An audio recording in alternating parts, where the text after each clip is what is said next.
Assalamualaikum warahmatullahi wabarakatuh. Perkenalkan, nama saya Witri dari Universitas Muhammadiyah Palangkaraya.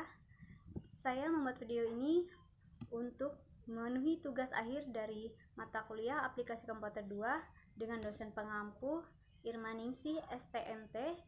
Yang akan saya bahas di sini yaitu tentang penyusutan atau depreciation.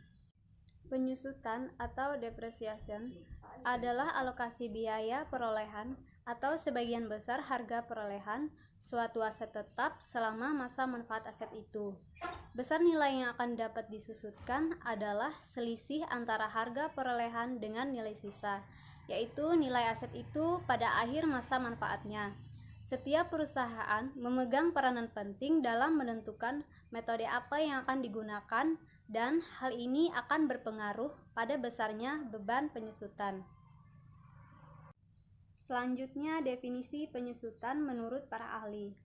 Yang pertama, menurut Dwi Martani, Akuntansi Keuangan Menengah, depresiasi atau penyusutan adalah metode pengalokasian biaya aset tetap untuk menyusutkan nilai aset secara sistematis selama periode manfaat dari aset tersebut.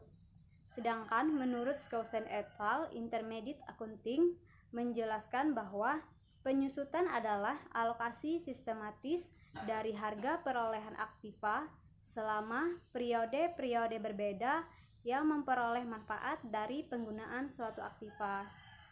Kesimpulan dari definisi tersebut, depresiasi atau penyusutan dalam akuntansi adalah alokasi sistematis jumlah yang dapat disusutkan dari suatu aset selama umur manfaatnya.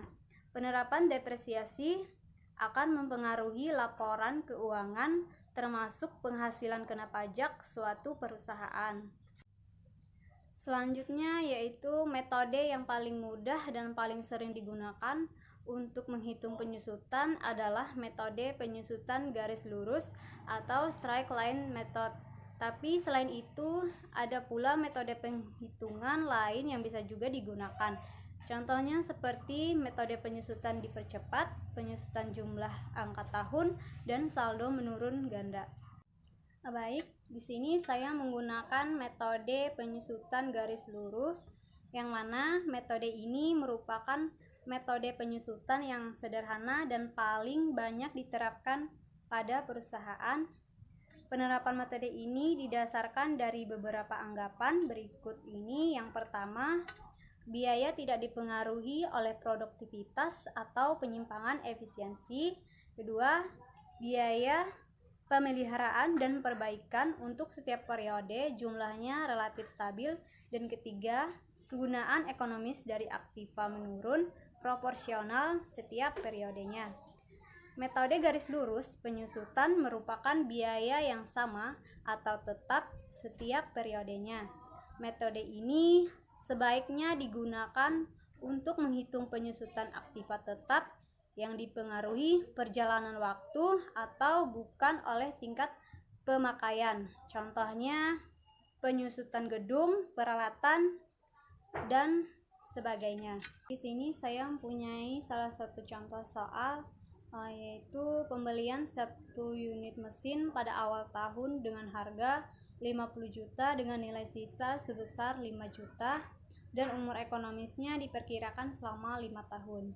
Rumusnya depresiasi sama dengan HP dikurang NS dibagi N, di mana HP yaitu harga perolehan, NS nilai sisa, dan N taksiran umur kegunaan. Penyusutan per tahun HP dikurang NS dibagi N. Dari soal tersebut yaitu 50 juta dikurang 5 juta dibagi dengan 5, sehingga mendapatkan hasil 9 juta. Dan jumlah penyusutan akumulasi penyusutan mesin disusun dalam bentuk tabel, bisa dilihat akhir tahun pertama sampai dengan 5. Biaya penyusutan atau debitnya yaitu 9 juta yang didapatkan dari hasil harga perolehan dikurang nilai sisa dibagi dengan taksiran umur kegunaannya, yaitu 9 juta tadi. Sehingga di sini tinggal kita tambahkan saja dan hasilnya 45 juta. Akumulasi penyusutan atau kreditnya di sini masukkan saja 9 juta dan ditambahkan dengan tahun kedua 9 juta, yaitu mendapatkan hasil 18 juta dan seterusnya. Sekarang nilai buku, yaitu masukkan 50 juta yaitu dari harga perolehan, sehingga di sini 41 juta. Dari mana 41 juta? Hanya tinggal kita kurangkan saja dari 9 juta tersebut, dan hasil akhirnya yaitu 5 juta. Sehingga biaya penyusutan atau debit dan akumulasi penyusutan kreditnya menjadi balance, yaitu 45 juta.